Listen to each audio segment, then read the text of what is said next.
Obviously, not a laptop. But what better way to start exploring this segment of devices on this channel than with this? This is the new M1 iMac from Apple, and it's quite the engineering feat, especially for a desktop PC. Now, if you've been following the channel, you know that I like my desktops. I love my desktops, as you can evidently tell from the multiple monitors behind me, accessories like your mics, keyboards, mouse, and a custom PC, all that kind of stuff. But there's a huge drawback, and one that I'm seriously lacking in: space. It takes up a lot of space, and this is where the iMac really shines because you're basically getting an entire PC in this form factor. And you pretty much only just need a little bit more space for your working area for your keyboard and mouse. The iMac is arguably Apple's best-selling desktop of all time. This year, the new M1 iMac replaces the previous base model of the 21.5-inch iMac. But as we all know by now, Apple chose a rather radical approach to the design of this new M1 iMac. It's unlike anything that Apple has ever done, ever since the iMac was introduced, and Apple is really going all in with this whole new design with the various bright colors. They really thought of every single thing, and it starts with the unboxing experience itself. Since we have it in blue, the box itself shows that very same blue M1 iMac, but even the text is blue and the carrying handle is blue. And once you open it up and take out all the accessories, while they aren't necessarily new with the exception of the keyboard with Touch ID, they're just all color matched now. So blue. Most importantly, you also get blue Apple stickers. Personally, I wouldn't really mind even if all the accessories weren't color matched, but Apple went ahead and did it anyways, so while I didn't ask for it, I can still sort of appreciate it because this kind of unboxing experience is really something that you can only ever get from Apple. But accessories aside, let's talk about the M1 iMac itself. The first major difference is definitely the display. It's now larger at 23.5 inches and with slightly thinner bezels no less. Has a 4.5K display with a resolution of 4480 by 2520. Is IPS, can get up to about 500 nits in max brightness and supports P3 color. Honestly, the display is downright fantastic, and for the price you're paying for, especially if you're just looking at the baseline M1 iMac, you'll be hard pressed to find a PC with comparable performance and with a display of this caliber. Just comparing this display to the displays that I use, an Asus MG279 and a Prism Plus P270, putting refresh rate aside, this display and compared to those, they don't even come close. Apple really has their colors right down to the T, and simply using the M1 iMac for browsing, YouTube, or even photo or video editing, it's just a really great experience. But now, talking about those white bezels, I would say that's entirely up to preference. Personally, I don't prefer it. I would much rather have black bezels with a matte display. But that's not to say that I can't not live with it. Because honestly, if you were to compare and weigh my preference of black and white bezels against the quality of the display itself, I'll take the display any time of the day. We then get the webcam, and it's actually a 1080p webcam, which is nice. As you can tell, the quality of this webcam is actually not bad at all, and definitely much better than the ones on their MacBooks.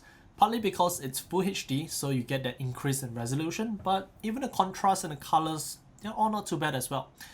Now, same goes for the microphones, the studio quality microphones. They also sound pretty decent, and it's supposed to be able to grab your voice even if you're far away from the iMac itself. So overall, it's pretty good in terms of the visuals and does sound great, so it's just a good webcam. We then come to the chin, and in actual fact, this relatively thin and small portion of this M1 iMac is all that houses the computer that powers the M1 iMac. The rest of the M1 iMac is essentially an enclosure for that display. It is also because of this design decision that Apple was able to achieve the incredible 11.5mm thinness of this new M1 iMac. And like Apple said, it's thinner than the depth of the standard 3.5mm headphone jack, and thus they had to put that jack over to the side instead. It is an incredible feat of engineering, and truth be told, it does make for a really beautiful product. But that only stands out if you have this M1 iMac in your living room or perhaps in the office at your reception desk, somewhere where it stands out by itself. If I were to remove all my monitors and just use the M1 iMac as my sole computer in my room, basically if I put it on this desk, I'll have it right up against the wall, and when you're just using it normally, you'll basically never notice the thinness. With that thinness, Apple also had to sacrifice a little on the power front, and that comes in the form of the 143-watt power adapter. Yes, an external power adapter may not be such a huge deal since this is not a laptop and you aren't going to bring around that power adapter, but I would have still preferred having none of it and rather have it built in the M1 iMac instead. And if Apple had to increase the thickness to 15mm or 20mm, so be it. But despite the thinness, Apple has actually managed to cram quite a good set of speakers in these, and honestly, I was caught by surprise. Now it still lacks in the bass department, but the overall volume and clarity far surpasses any comparable PC all-in-one that I've personally tried before. It really is a good set of speakers, and for the kind of user that this M1 iMac is targeted towards, it's more than enough. At this point, we now have to talk about ports, and there really isn't much, especially considering the previous iMac which it replaces. Now don't get me wrong, these are much more powerful ports per se, and our model does come with 4 USB-C ports, 2 of which are Thunderbolt 4 capable. But this is only available on the more expensive SKU. If you were to get the base model M1 iMac, you only get those 2 Thunderbolt 4 ports. Not to mention that the Gigabit Ethernet port on the power adapter also doesn't come by default, but rather as an upgrade option.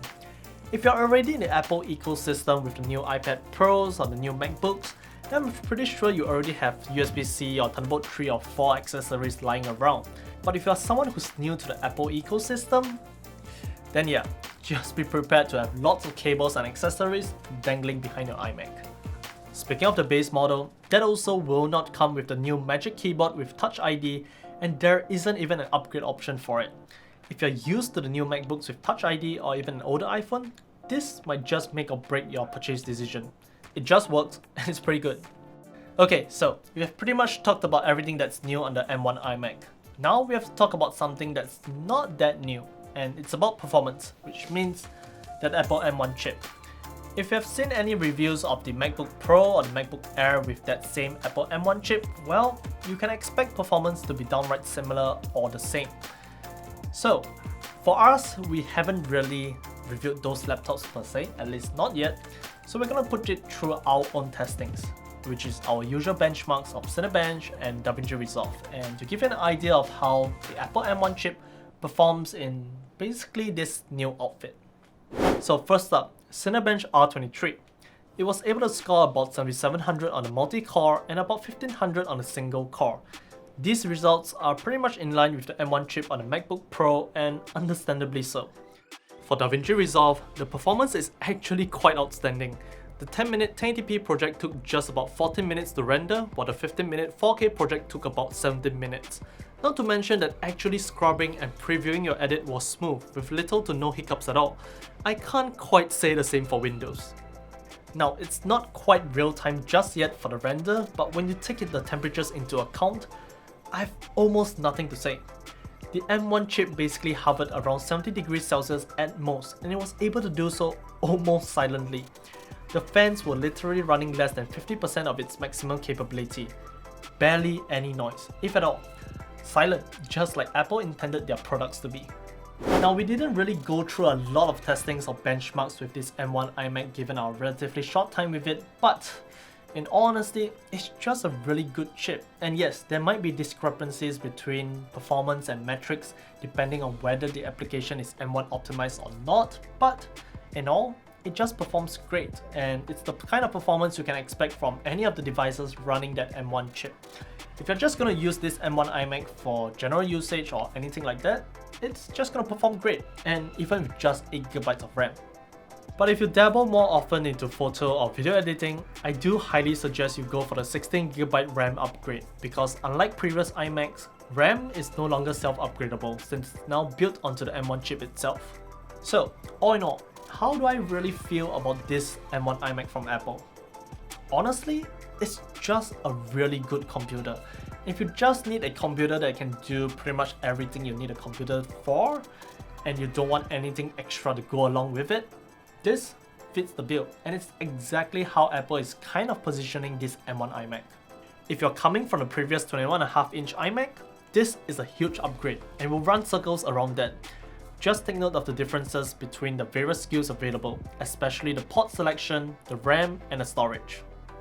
But if you are a professional and you know you need more GPU horsepower, or you require some kind of specific GPU technology, or perhaps you use applications in your workflow that don't really play too nice with the Apple M1 chip just yet, hold off for a moment.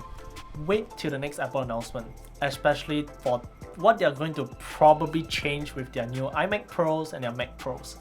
Things will be a lot more interesting by then. But for now, and nevertheless, this is still an amazing computer, and even though I know for a fact that I'm not part of the target demographic for this M1 iMac, it still blew me away. It definitely impressed me, no doubt about it. If you have any questions, let us know in the comment section down below, and if you'd like to, do check out the affiliate links in the description. If you do, thanks for the support. Don't forget to like this video, subscribe to us on YouTube, follow us on Twitter, Facebook and Instagram. Till the next one, see ya!